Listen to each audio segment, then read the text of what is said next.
요건 어떤가요? 정의수영사랑님이 예전에 남편이 건강보험 대신 종합검진을 받았는데 검사를 안 해도 되는 것을 검사하고 암이라고 했다. 다른 병원에 가니까 갑상선 저하증이었다. 이것도 보상받을 수 있나요? 하셨는데 이거 일단 다행이네요. 암보다는 그래도. 불필요한 검사를 해서 또 암이 아닌데 암으로 진단을 해서 경우에 따라서는 그것 때문에 굉장히 낙심을 하고 무슨 뭐 극단적인 선택을 할 수도 있는 거잖아요. 그렇죠. 그런 어떤 특수한 사정이 있다면은 어떤 뭐 위자료까지 인정되는 그런 사례도 있을 것 같지만 약간의 이제 과잉 진료 정도 수준이라면 검진비를 돌려받는 정도에서 그칠 가능성이 높습니다. 요즘은 그 전신 암 검진 비용도 생각보다 비용이 있기 때문에 그러면 그 오진에 대해서는 비용을 돌려받을 수 있는 거군요. 꼭 그렇지는 않습니다. 그것도 아니에요? 네, 의료라는 게 굉장히 우리가 일반적인 생각과 다른 부분이 많은데 의료인이 부담하는 이런 의무라는 것이 어떤 결과를 책임져야 되는 의무가 아닙니다.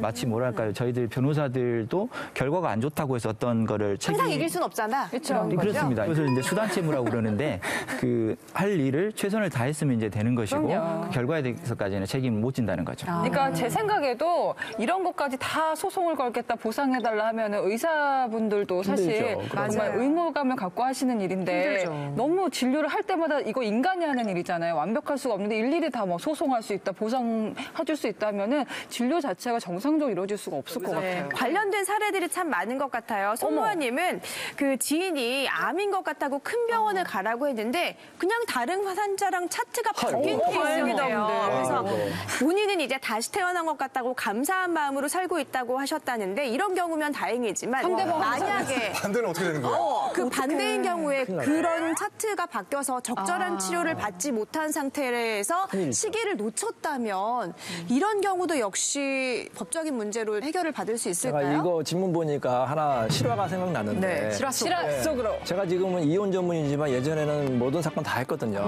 의료 사건도 했었어요. 의료 사건 했었는데 이제 초반부에 이제 한 사건인데 정말 충격적인 사건이었어요. 이제 70대 노인인데 이제 감기가 걸려가지고 병원에 입원을 하게 된 거예요.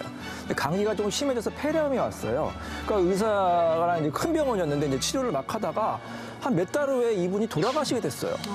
그러니까 이제 가족들은 굉장히 좀 놀랬겠죠. 70대 노인이지만 그래도 정정하신데 왜 돌아가셨을까? 그래서 소송까지 했거든요. 근데 병원 측에서는 잘못이 없다고 여러 가지 항변을 했는데 우리가 이제 우연히 여러 가지를 보다가 병원 측의 과실을 딱 발견했어요. 뭐예요? 병원의 과실이 뭐였는지 아세요? 정말 어처구니 없는 과실이었어요. 차트가 바뀌었나? 피가 바뀌었나? 맞아요. 수혈을 했는데 혈액형이 바뀐 거예요. 어떡해? B형 환자한테 A형 그 수혈을 한 거예요. 그래서 사망까지 이르게 됐거든요. 정말 이건 어처구 없는